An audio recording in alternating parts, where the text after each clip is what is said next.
The day you went quiet, they panicked, because silence means you saw everything, and they lost access. Toxic people don't fear anger. Anger keeps you engaged. They fear the moment you stop reacting. No explanations, no defending yourself, no emotional energy left to steal, because when you go silent, their control collapses. This video isn't about revenge, it's about something worse for them: irrelevance.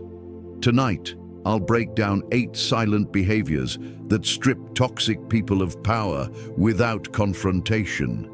No drama, no closure, just quiet dominance. Watch closely. 1. You observe instead of react. There is a moment in every person's life when power quietly changes hands. Not when you raise your voice, not when you finally explain yourself perfectly, not when you win the argument, but when you stop reacting. Toxic people don't fear confrontation. They fear control slipping. They don't thrive on truth. They thrive on reaction. They poke, they provoke, they twist your words. They cross lines just enough to see what gets a response. Because the moment you react emotionally, you reveal something. Anger tells them where to push. Defensiveness tells them where you doubt yourself. Over-explaining tells them you still need approval. Silence tells them nothing. And silence is dangerous to manipulators. Reaction is information, and toxic people are experts at collecting data. They watch closely. They remember what upset you. They note what made you defensive. They store it and use it later. That's why arguments with toxic people feel repetitive. They're not trying to resolve anything. They're studying you. But then something changes. One day, they provoke you, and you don't respond the same way. They say something disrespectful. You pause. They bait you emotionally. You don't rush to correct them. They wait for the familiar explosion, explanation, or defense, and it never arrives. Instead, you observe, quietly, calmly, without urgency. And this is where the dynamic begins to collapse, because observation removes you from the emotional battlefield. You're no longer fighting to be understood, no longer rushing to fix what they broke, no longer trying to control how they see you. You're watching, and toxic people hate being watched because silence gives them no feedback, no leverage, no emotional fuel. There's no data to collect. Marcus Aurelius wrote, "You have power over your mind, not outside events." This wasn't philosophy for comfort. It was philosophy for survival. The moment you allow someone else's behavior to dictate your emotional state, you hand them the keys to your inner world. Stoicism isn't about being cold. It isn't about suppressing emotion. It's about becoming unprovocable. When you observe instead of react, something remarkable happens. Patterns emerge. You start noticing what triggers them, when they escalate, how they shift blame, where insecurity leaks through, when guilt is used as a weapon. You see the structure beneath the behavior, and you do it without speaking. This is why awareness is terrifying to toxic people.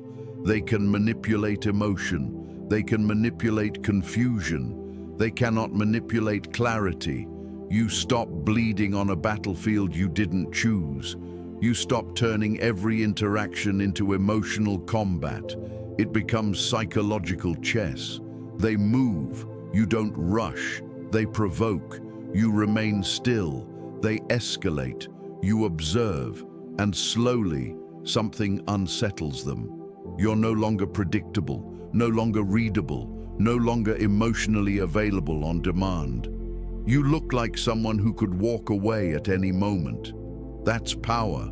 Not loud power, not aggressive power. Quiet, grounded, immovable power. They begin asking themselves questions they never wanted to face. Why aren't they reacting? Did they figure me out? Why does their silence feel heavier than my words? What if I don't matter to them anymore? And here is the truth. You don't. Not in the way you used to. Observation is the first step of transformation. It's the shift from their power over you to your power over yourself. From emotional reflex to deliberate response. From being controlled to becoming untouchable. Remember this, the person who reacts is being led. The person who observes is choosing.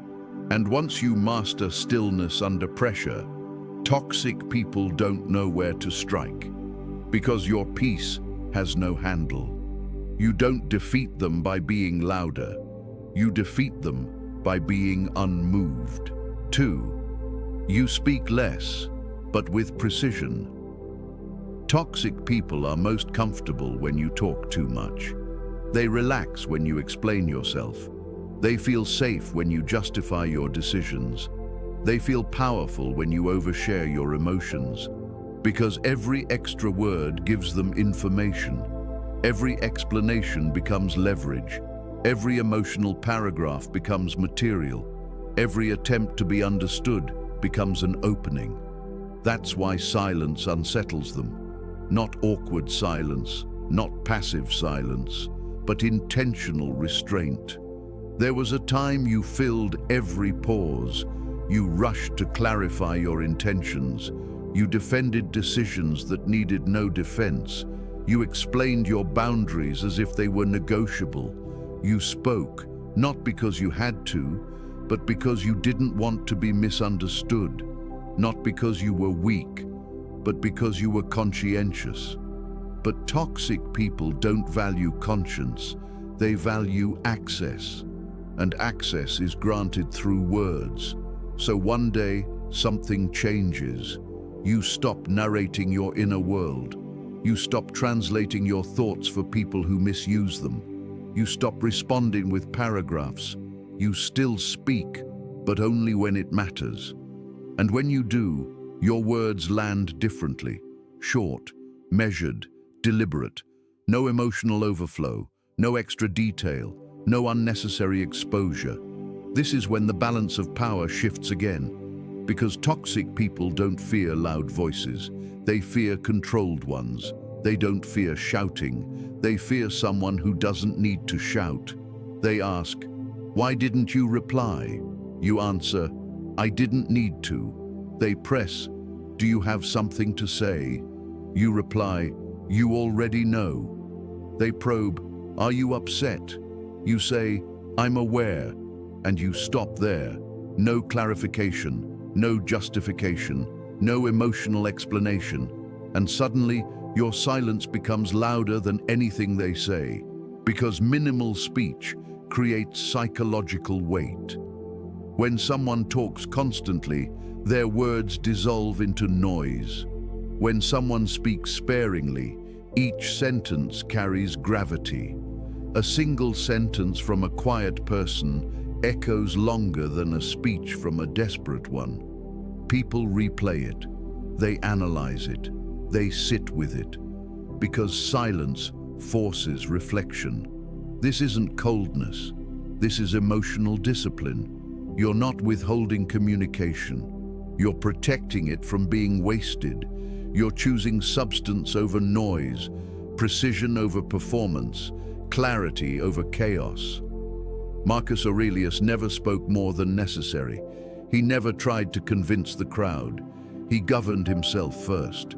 Seneca wrote, "I judge you unfortunate because you have never lived without witnesses."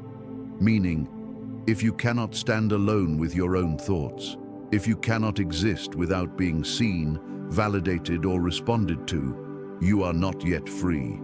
Silence is a mirror, and toxic people avoid mirrors, because when you stop talking, they are forced to face themselves.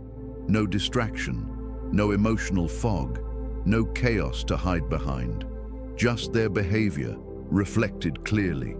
Your restraint removes their cover. That's why your quietness makes them uneasy. They don't know what you're thinking, what you've realized, what you're planning, where your line is now. Uncertainty replaces control, and uncertainty terrifies someone who relied on predictability. You used to be readable. They knew which button to press, which tone would provoke you, which accusation would pull an explanation out of you. Now they don't. And unpredictability removes leverage. You stop giving people tools to hurt you. You stop handing out maps to your vulnerabilities. You listen more. You reveal less. You observe patterns instead of reacting to provocations. You begin noticing how they fish for information, how they bait you into talking, how they grow uneasy in silence. You become the quiet observer, and people feel it immediately. You don't dominate conversations. Your presence does that without effort. You don't chase attention. Attention recalibrates around you. Remember this: weakness argues, strength states, weakness explains, strength chooses silence, weakness fears being misunderstood, strength knows truth does not need permission. When you speak less, but mean more, your silence becomes a blade, not to wound, not to threaten, but to establish authority without force. Toxic people don't fear your voice. They fear the moment you stop offering it freely. 3. Speak less, control more. There is a moment in personal evolution when you realize something uncomfortable but liberating. The more you explained yourself, the more power you gave away. Toxic people don't listen to understand. They listen to collect data. Every explanation becomes leverage. Every justification becomes ammunition. Every emotional paragraph becomes a handle they can grab later. And for a long time, you didn't know this. You thought explaining meant maturity. You thought clarifying meant honesty. You thought being understood meant being safe. But toxic personalities don't want clarity. They want access. Access to your emotions, access to your reasoning, access to your doubts. That's why silence unsettles them. When you stop explaining, they lose the map. They don't know what you're thinking. They don't know what you're planning. They don't know how to provoke the old version of you anymore. And that loss of access feels like loss of control. Notice the shift. You used to over-explain when accused. Now you simply say, "That's not how I see it." You used to defend every boundary. Now you state it once and act accordingly. You used to rush to clear misunderstandings. Now you let people sit with their assumptions. And suddenly, they're uncomfortable. Because silence forces a reckoning. They replay conversations in their head. They question their own behavior. They wonder what you noticed. Toxic people fear silence because silence removes the distraction. No drama to manipulate, no emotional reaction to exploit, no argument to spin, just stillness. And stillness reflects truth. Stoic philosophy understood this centuries ago. Marcus Aurelius wrote to himself, not to persuade others. Seneca warned that those who cannot sit quietly with themselves are never truly free. Silence isn't weakness, it's restraint, and restraint is authority. When you speak less, your words gain weight. A sentence from someone who rarely speaks lands harder than a speech from someone who talks constantly. Your no becomes final. Your pause becomes intentional. Your presence becomes commanding. This is not coldness. This is emotional intelligence. You are no longer reacting from emotion. You are responding from clarity or choosing not to respond at all. And that choice terrifies manipulative people because they can fight loudness, they can twist anger, they can provoke chaos, but they cannot fight ambiguity. They cannot attack what they cannot read. When you stop explaining, something powerful happens. Guilt loses its grip, gaslighting collapses, trauma bonds weaken, emotional control dissolves. They accuse, you don't rush to defend. They misinterpret, you don't chase correction. They provoke, you don't engage. And without engagement, the game ends. You begin to understand a deeper truth. You do not owe access to your inner world to people who misuse it. Silence becomes your filter. It separates those who respect you from those who depended on your emotional availability. Some will adjust, some will panic, some will call you cold. Let them. Growth often looks like distance to those who benefited from your confusion. You are not shutting people out. You are protecting clarity. And clarity is expensive. Not everyone can afford it. When you speak less but mean more, your silence becomes a boundary without debate. A boundary that doesn't argue. A boundary that doesn't explain. A boundary that simply exists. And that is why toxic people fear it. Because once you stop explaining yourself, you stop asking for permission. And the moment you stop asking, you take your power back. 4. Stop explaining your boundaries. There comes a moment in growth where words stop working. Not because you lack vocabulary, not because you can't explain yourself clearly, but because the person in front of you is no longer listening to understand. They are listening to find an opening. This is where many people stay trapped. They believe that if they just explain better, soften their tone, add more context, or show more emotion, then respect will finally arrive. It doesn't. Because boundaries are not built through persuasion. They are built through behavior. Toxic people don't respond to explanations. They respond to consequences. That's why every time you explain a boundary, they counter it. They say, "You're overreacting. You're being dramatic. That's not what I meant. Why are you making this such a big deal?" Notice something important. They are not confused about your boundary. They are uncomfortable with losing access, and discomfort makes them push. For a long time, you mistook resistance for misunderstanding. You thought, if I clarify, they'll respect it. But clarification only teaches them how to negotiate your limits. Stoicism exposes this illusion. Marcus Aurelius reminded himself repeatedly, "You don't need to convince anyone of what is right. You only need to act accordingly." The moment you stop explaining, something unsettling happens for them. There is no longer a conversation to hijack, no emotion to weaponize, no justification to twist, just a closed gate and silence. This silence is not passive, it is final. It tells them, I am not seeking approval. I am not asking for permission. I am not managing your feelings. Most people never reach this stage because guilt pulls them back.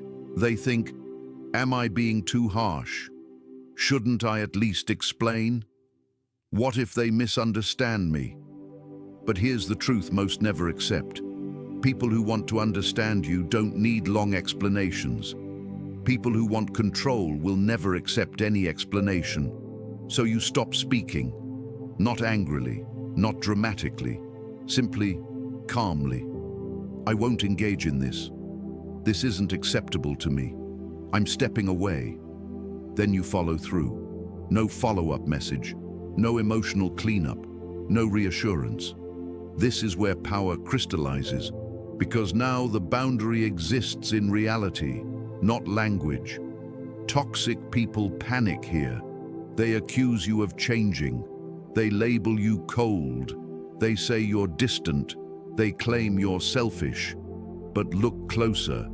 What they're really saying is, you are no longer accessible, and access was the currency. Stoicism teaches that dignity is not something you argue for, it's something you embody. When you stop explaining your boundaries, you stop performing emotional labor for people who never intended to respect you. You don't raise your voice, you don't threaten, you don't chase understanding, you simply remove access. And this confuses people who were used to your availability. They were comfortable when you over-explained, because over-explaining meant doubt, it meant openness, it meant leverage. But silence after a boundary, that means certainty, and certainty cannot be manipulated. This is the moment your presence changes. You no longer feel reactive. You no longer feel pulled. You no longer feel the urge to prove your intentions. You become still, grounded, unmovable. And the people who are healthy will adapt. They'll respect the line. They'll meet you where you are. The rest will expose themselves through anger, guilt, or withdrawal. Let them. Boundaries don't push the right people away. They filter out the wrong ones. And when you stop explaining your boundaries, you stop inviting debate into your inner world. You stop leaking energy. You stop rehearsing arguments in your head. You stop justifying your right to peace. You realize something quietly powerful. Your life does not require consensus.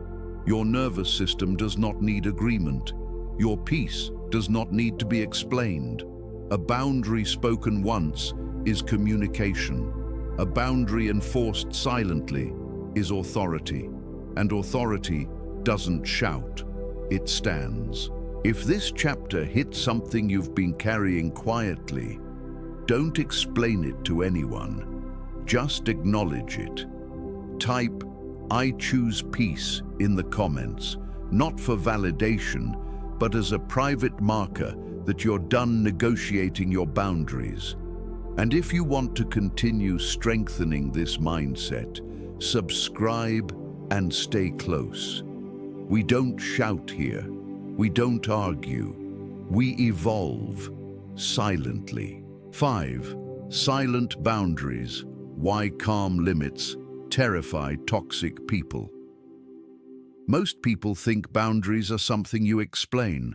They believe if they just find the right words, the right tone, the right emotional appeal, the other person will finally understand.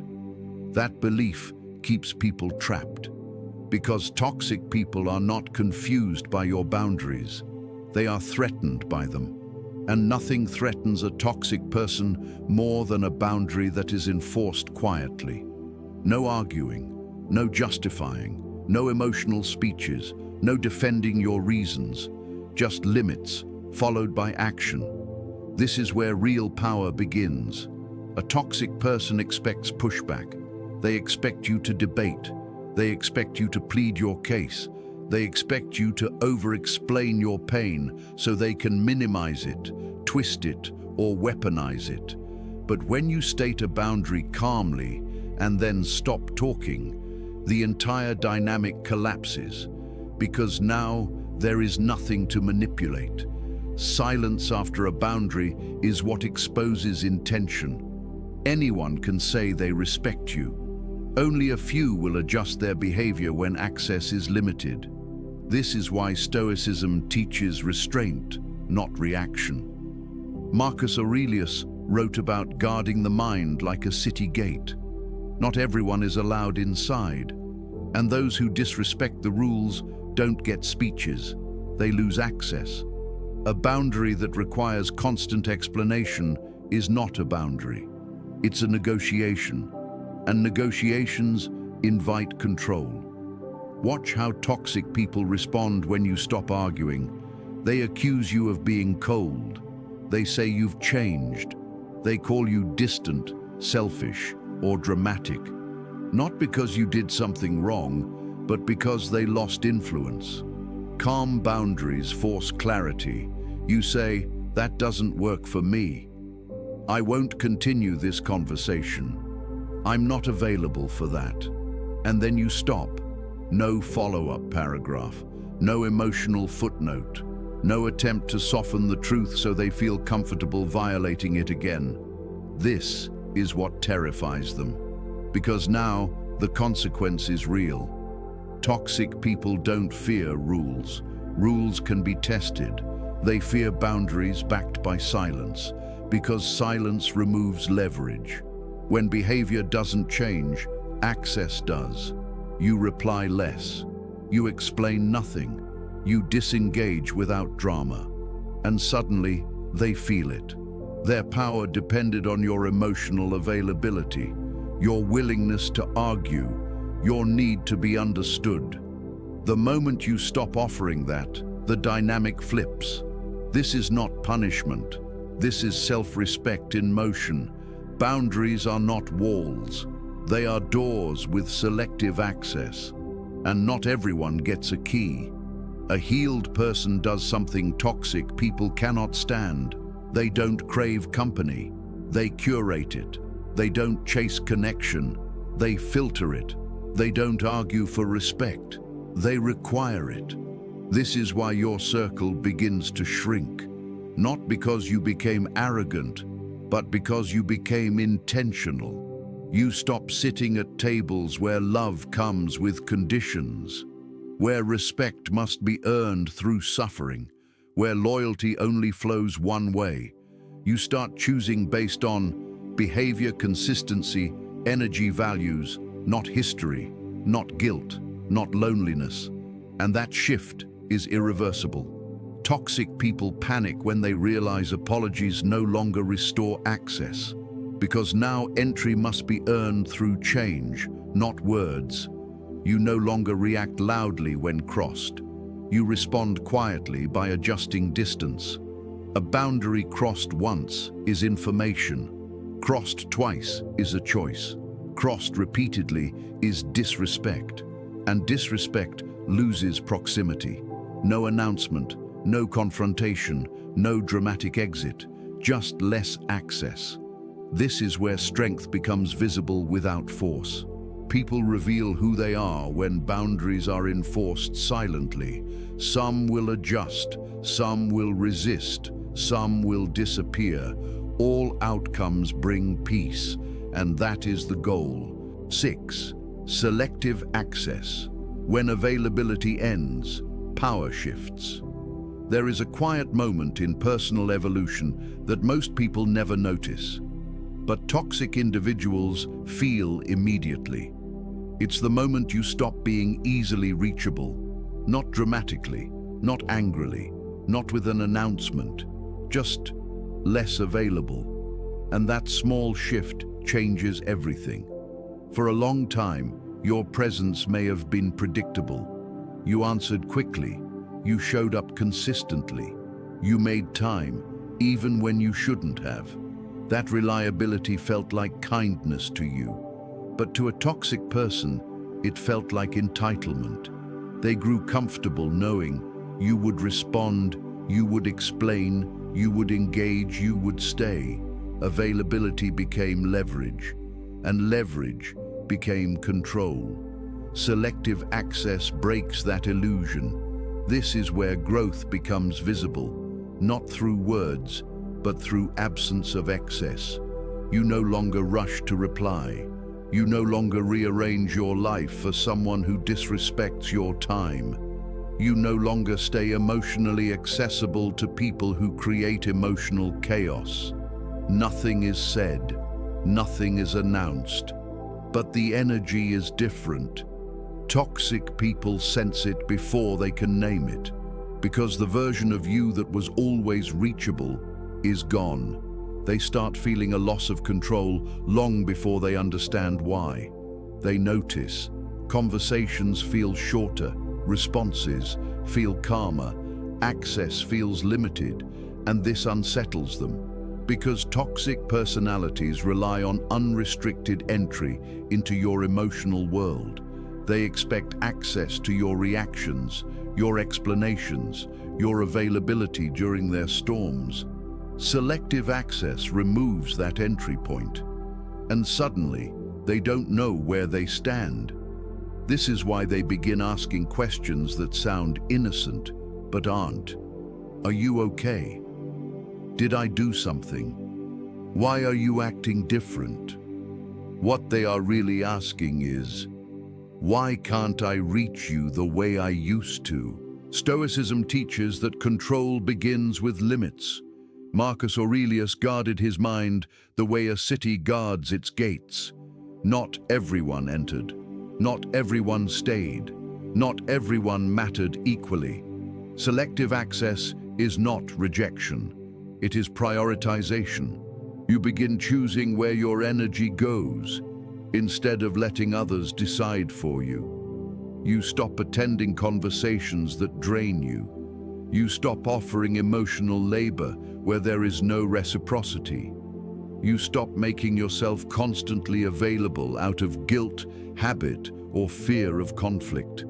And the most powerful part, you don't explain any of it, because explanation invites negotiation, and negotiation invites manipulation. Instead, you let behavior speak.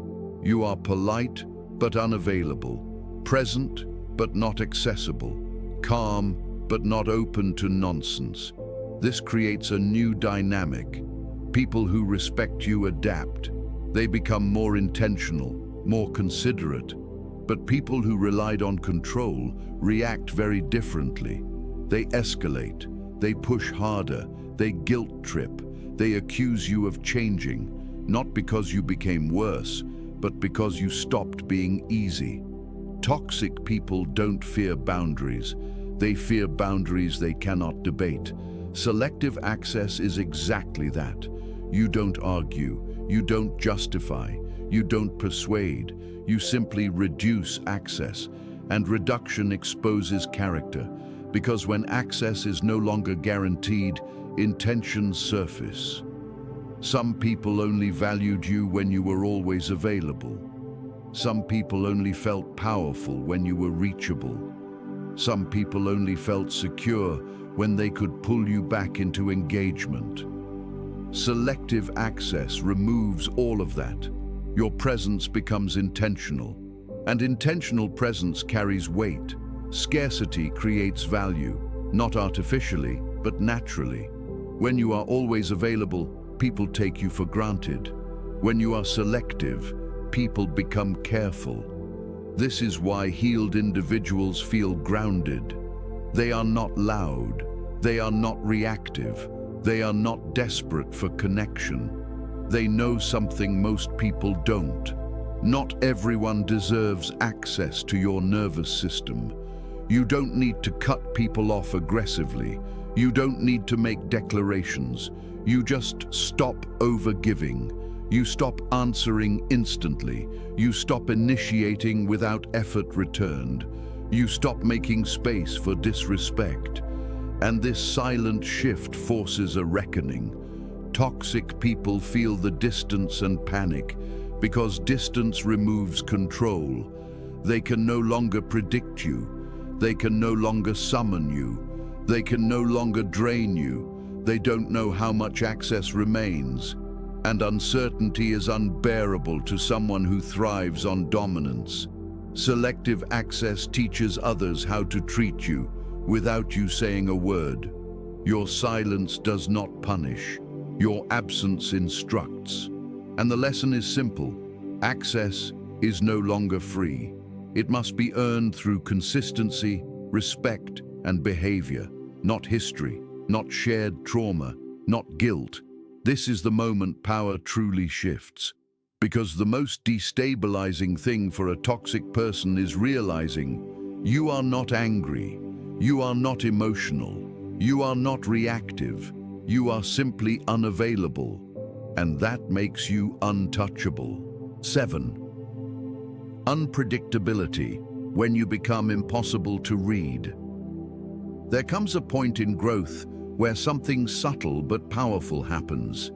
You stop being readable, not because you're hiding, not because you're pretending, but because you no longer operate from impulse, insecurity, or emotional exposure. For a long time, people could read you easily. They knew what tone would upset you, what behavior would pull a reaction, what silence would make you anxious, what guilt would bring you back. You were emotionally transparent, and emotional transparency, in the wrong hands, becomes a weakness. Toxic people survive by studying patterns. They don't need to overpower you. They just need to predict you. Once they know, if I say this, they react like that. If I withdraw, they chase. If I accuse, they explain. The dynamic is locked. Control is established. But healing breaks the pattern. As you grow, you begin to close emotional access, not aggressively, but naturally. You stop oversharing your thoughts. You stop narrating your feelings in real time. You stop announcing decisions before they're made. You stop explaining internal shifts to people who never protected them. Your inner world becomes private, and privacy changes everything. Now when they provoke, the old response doesn't come. When they guilt trip, nothing hooks. When they test boundaries, they meet stillness instead of emotion. This creates confusion, because unpredictability removes leverage. They can't prepare, they can't plan, they can't steer the outcome. You don't respond the same way twice. You don't react on schedule. You don't offer emotional cues, not because you're playing games, but because you're no longer living on autopilot. Stoicism understood this long before modern psychology. Marcus Aurelius did not broadcast intentions. He did not explain himself to unstable minds. He governed inwardly first, quietly. A mind that cannot be read, cannot be dominated. This is why toxic people start watching you more closely. They reread your messages. They analyze your tone. They replay conversations. They are searching for the old blueprint, because before they could predict you, now they can't. And unpredictability creates a specific kind of fear, not fear of conflict, fear of loss of control. They begin asking, what are they thinking? Why didn't they respond like before? Did I lose influence? Are they already done with me? What they're really sensing is this. They no longer have access to your emotional map. You stopped handing it to them. You no longer explain decisions before acting. You no longer justify changes. You no longer reveal doubts mid-process. You move quietly. And quiet movement is dangerous, not to others, but to manipulation. Unpredictability does not mean chaos. It means controlled mystery. You are not impulsive. You are intentional. You don't announce growth. You demonstrate it through distance, consistency, and restraint. You don't threaten to leave. You simply become less available. You don't argue boundaries. You enforce them with behavior. This is what makes you impossible to manipulate. Manipulation requires anticipation. Toxic people need to know how far they can push, how long you'll tolerate, how quickly you'll return. When those answers disappear, so does their confidence. They don't know whether you're observing silently, you've already detached emotionally, you've already decided to walk away, and uncertainty destabilizes them more than confrontation ever could, because confrontation still gives them data. Silence gives them none. This is why unpredictability feels like power. Not because you are plotting, but because you are no longer exposed. You stopped giving real-time access to your reactions. Now your silence has gravity. You may speak less, but when you do, your words land. Because unpredictability commands attention. Your no comes without explanation.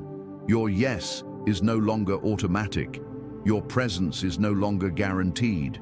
And guaranteed presence is what made you controllable before. Now your absence is felt. Your distance is noticed. Your stillness becomes a signal. People begin adjusting how they treat you, not because you demanded it, but because they sense the shift. Some will respect it. Some will retreat. Some will attempt to provoke you back into predictability, but you don't return. Because the version of you that reacted on cue, that explained on demand, that stayed emotionally available to instability, is gone.